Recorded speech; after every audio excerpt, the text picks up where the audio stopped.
Just after dawn, Adolf Hitler was still asleep, high in the Bavarian Alps.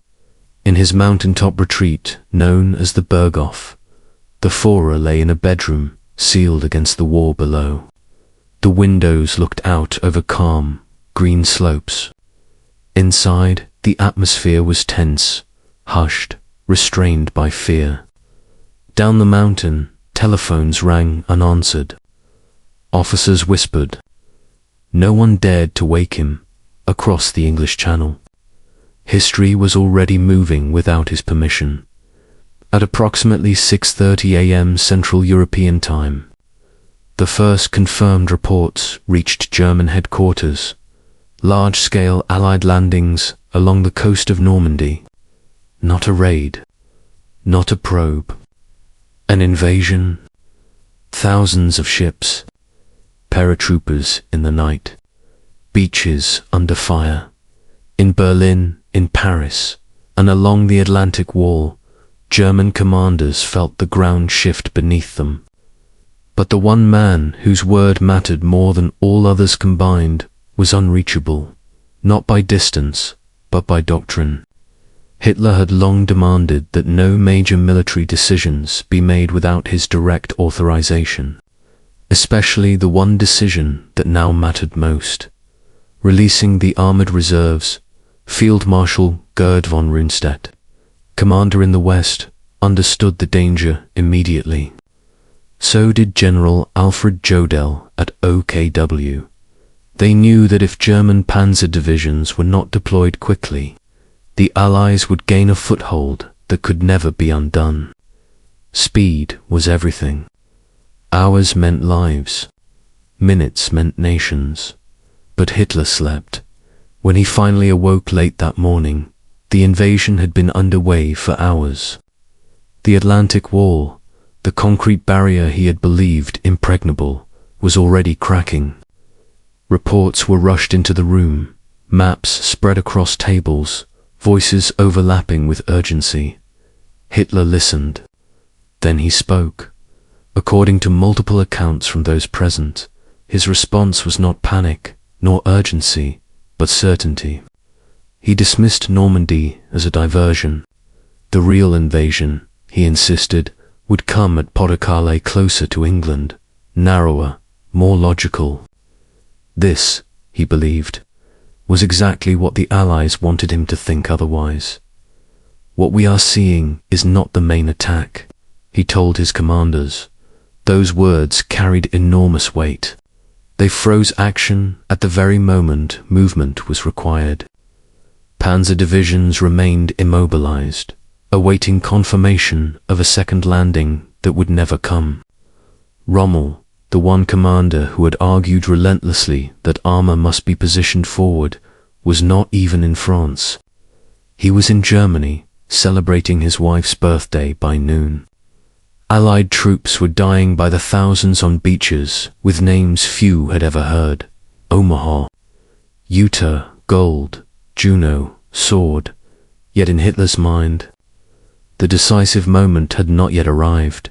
What he said that morning was not shouted. It was not dramatic. It was calm, assured, almost casual. And in that calm certainty lay the seeds of catastrophe. Because on June 6, 1944, while the world changed by force of arms, Adolf Hitler chose to believe that history would wait. It did not. By the afternoon of June 6, 1944, the full scope of the Allied invasion was becoming undeniable. Reports poured in from Normandy, paratroopers scattered inland, naval bombardments leveling German fortifications, and waves of soldiers braving minefields and barbed wire on the beaches. The scale was staggering. Yet, in the Führer's private quarters at the Berg, Hitler's perspective remained stubbornly detached from reality.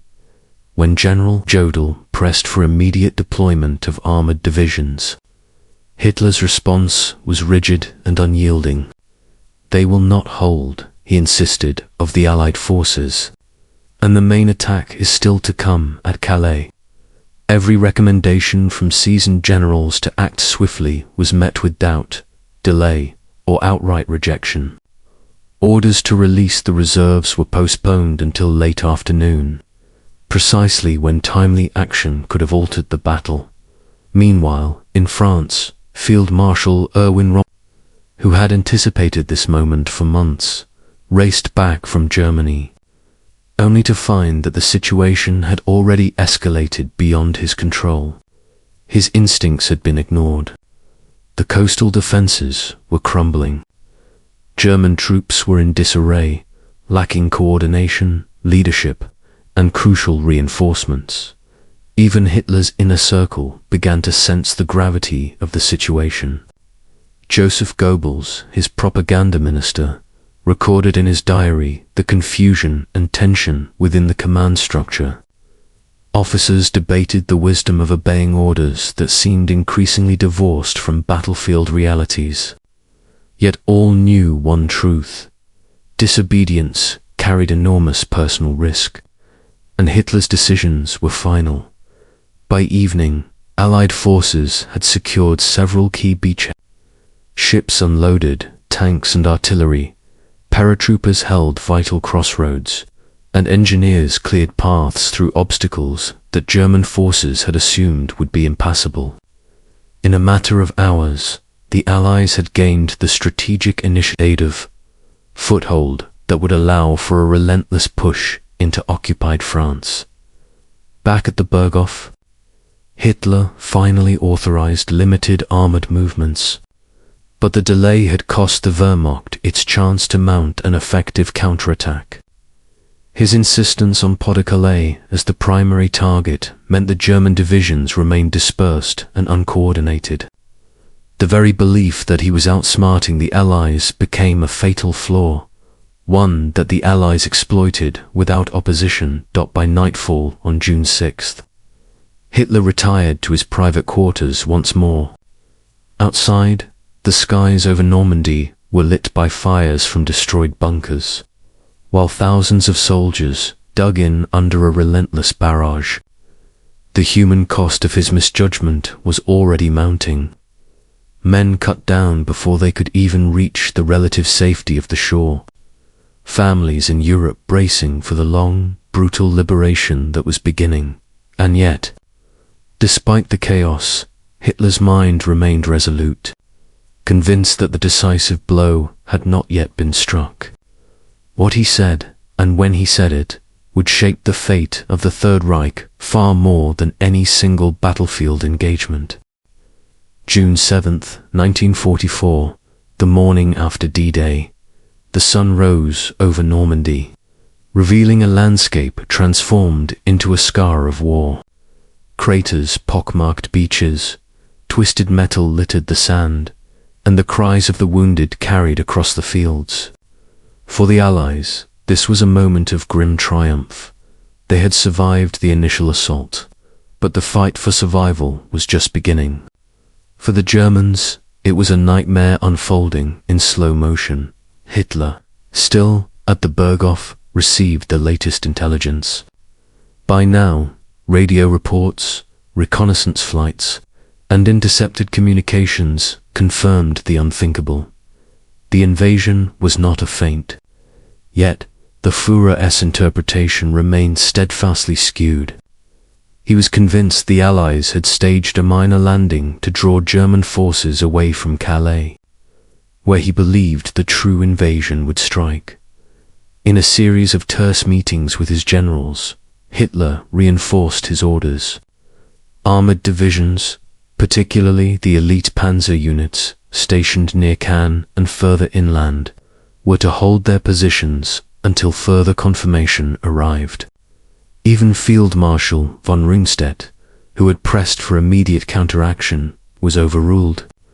The sense of urgency that could have changed the course of the day was strangled by doctrine, ego, and the Führer's unyielding certainty. Meanwhile, the Allies consolidated their positions. British, Canadian, and American forces expanded their beachheads, linking units that had landed scattered and chaotic. Air superiority allowed for close support, cutting off German reinforcements and isolating pockets of resistance. Every hour that Hitler delayed meant more ground lost, more men trapped, more equipment seized. Back in the Berghof, Hitler retreated into a mixture of disbelief and obsession. Maps were spread out again, showing Normandy as a series of fragmented positions. Yet he continued to argue that the main blow had not yet arrived. The generals tried to impress upon him the scale of the Allied advance, emphasizing the need for decisive armored counterattacks. Their pleas were met with the same immovable conviction, patience, and a belief in deception would win the day. This misjudgment would have devastating consequences. German officers, tasked with interpreting Hitler's orders and anticipating his next moves, faced paralysis. Confusion spread down the chain of command. Units acted hesitantly, unsure whether to defend, retreat, or hold in place. In many cases, soldiers refused to advance without explicit authorization, leaving beaches, towns, and roads open to the Allies by evening. It was painfully clear. The invasion was no longer a temporary probe. Normandy was under Allied control, and the Wehrmacht's ability to respond decisively had been crippled. Hitler's words, calm and assured the day before, had effectively frozen Germany's most powerful military assets at the precise moment when action was critical, and yet, in the secluded luxury of his mountaintop retreat, he remained convinced that the course of events was still under his command. The battle for Normandy was only beginning, but the die had already been cast. June 8, 1944, 2 days after the first Allied landings, the beaches of Normandy were still alive with smoke, fire, and the relentless movement of troops. Engineers labored under enemy fire to clear obstacles, while medics dragged the wounded to makeshift hospitals in villages barely touched by the chaos. The Allies had begun to establish supply lines, critical for sustaining their advance inland. Every hour, their foothold grew stronger. In Germany, the situation was equally tense, but dramatically different in its paralysis. Hitler remained ensconced in the Berghof, poring over maps with a mix of stubbornness and obsession. He repeatedly dismissed reports of the invasion's true scale, labeling them as exaggerated or deceptive. His insistence that the real attack would fall at Calais was unwavering. Despite mounting evidence to the contrary, this miscalculation had immediate, deadly consequences. German commanders in Normandy, such as General Dietrich Kress and General Wilhelm Richter, struggled to coordinate defenses. They awaited the armored reinforcements that Hitler refused to release promptly. When the orders finally came, confusion and delay meant the tanks moved in piecemeal, vulnerable to concentrated Allied artillery and airstrikes. Opportunities to strike decisively were lost, replaced by disjointed counterattacks that the Allies easily repelled. Rommel, now back at the front, confronted the painful reality. His warnings had gone unheeded. Coastal defenses were in ruins, German troops exhausted and demoralized, and the Allies were advancing with a speed that seemed almost impossible. Rommel's frustration with Hitler was palpable, yet he had no power to override the Führer's commands. Even the most brilliant tactical minds in the German army were shackled by rigid obedience. By late afternoon, Hitler summoned his staff for another meeting. His demeanor was reportedly calm, almost serene, as he dictated new orders with unwavering confidence. Yet beneath the calm lay a dangerous mixture of detachment and misjudgment. By insisting that Normandy was a diversion, Hitler effectively dictated that German forces remain reactive rather than proactive, an error that would cost thousands of lives in the coming days. In Normandy, the human cost of this indecision was already clear. Entire units were trapped under heavy fire, villages changed hands multiple times, and civilians were caught in the crossfire. Allied forces, sensing the lack of coordinated resistance, pressed forward aggressively. They exploited every weakness, every delay, every turning Hitler's calm assurance into tactical advantage. Even now, as the Atlantic coastline smoldered under the chaos of battle, Hitler remained convinced that he was in control, that the decisive moment had not yet arrived. History, however, was moving at its own pace, indifferent to his beliefs. The invasion was no longer a question of if it would succeed. It was a matter of how quickly the Allies could consolidate and push deeper into France. June 9, 1944, 3 days after the Allied landings, the morning mist over Normandy carried the sounds of battle, distant artillery, the staccato of machine guns, and the anguished cries of men trapped in the crossfire. For the Allies, the situation was grim but steadily improving. Supply lines had been established, reinforcements were arriving by the hour, and the chaos that had defined the initial landings was slowly giving way to coordinated momentum. For the Germans, the picture was catastrophic. Hitler, still ensconced in his Berghof retreat, remained insulated from the human suffering unfolding across the Channel. His orders were now a mix of belated commands and rigid doctrines, reflecting his obsession with Calais and his mistrust of subordinate judgment. Armored divisions finally began to move, but they were too few, too scattered, and too slow. Allied air superiority ensured that every mechanized unit faced constant threat from above, leaving German columns vulnerable and ineffective. Rommel's warnings were now desperate. He recognized that the Wehrmacht's inability to act decisively would turn what might have been a temporary setback into a strategic disaster. Yet Hitler's faith in deception and rigid command protocol prevented the rapid deployment of reserves that might have slowed or even repelled the Allied advance. Every hour lost meant more territory lost, more lives lost, and a foothold for the Allies that could only expand. Meanwhile, the psychological toll on German officers was severe.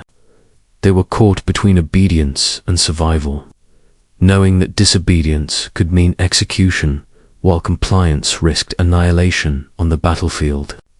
Hitler's words, calm yet absolute, paralyzed initiative. Generals debated endlessly over interpretations of his directives, often delaying critical decisions by precious hours. By evening, reports from Normandy were stark. The Allies had consolidated their beachheads, established artillery positions, and begun probing inland. German defenses were fragmented.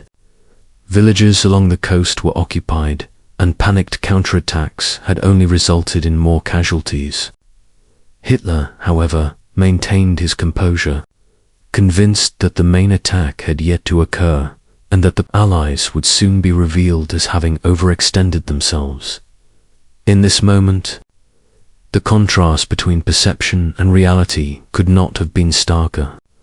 While Hitler clung to the illusion of control, the ground beneath the Third Reich's defenses was shifting irrevocably. Normandy was no longer a skirmish. It was a battle for the future of Europe, and Hitler's words, so decisive in tone, had ensured that Germany's most critical military assets were misaligned at the very moment they were most needed. June 10, 1944, 4 days into the Normandy invasion by dawn. The full consequences of Hitler's decisions or indecisions were impossible to ignore. Allied forces had pushed several kilometers inland, linking beachheads and establishing defensive positions against inevitable German counterattacks. The initial chaos of D-Day had settled into organized pressure, and the momentum was firmly in the hands of the Allies, in the Berghof. Hitler was finally confronted with the undeniable scope of the disaster. Reports from his generals were grim. Panzer divisions had failed to mount effective counterattacks. German troops were scattered and demoralized, and vital roads and bridges were under Allied control. Yet, even now, Hitler's statements revealed the stubborn disconnect between his perception and the reality on the ground. He continued to insist that Normandy was a diversion, that the main Allied assault would strike at Calais, and that his strategy remained flawless. This insistence had far-reaching consequences, because Hitler refused to release the reserves promptly or authorize flexible tactical maneuvers. The Allies faced a fraction of the Wehrmacht's potential resistance. Each armored unit held back, each delayed order multiplied the human cost for German soldiers. Entire battalions were wiped out or forced into chaotic retreats. The strategic advantage lay firmly with the invaders, and there was little Germany could do to reverse it. Rommel, overwhelmed and frustrated, attempted to implement defensive measures independently. Roads were mined, artillery repositioned, and troops instructed to hold critical points. But his authority was undermined by Hitler's rigid command structure. Confusion reigned across the chain of command. Local commanders hesitated to act without explicit approval, even when immediate decisions could have saved lives or slowed the Allied advance across Normandy. The human dimension of this miscalculation was clear. Civilians were caught between retreating German forces and advancing Allies. Villages were bombarded, and countless soldiers on both sides perished in a fight dictated as much by Hitler's words as by strategy. The invasion, meticulously planned by the Allies for months, had achieved success in large part because the German High Command had been paralyzed by a single man's unwavering convictions. By nightfall, Hitler returned to the false comfort of his maps and reports. In his mind, the decisive moment was still to come. Yet outside, the Allies were digging in for the long fight, consolidating what would become a permanent foothold in Western Europe. The words he had spoken on Didatha, calm dismissal of Normandy as insignificant, had ensured that the Wehrmacht could not respond effectively when it mattered most. History, relentless and impartial, had already begun to render judgment. And for Hitler, the lesson was bitter and unavoidable.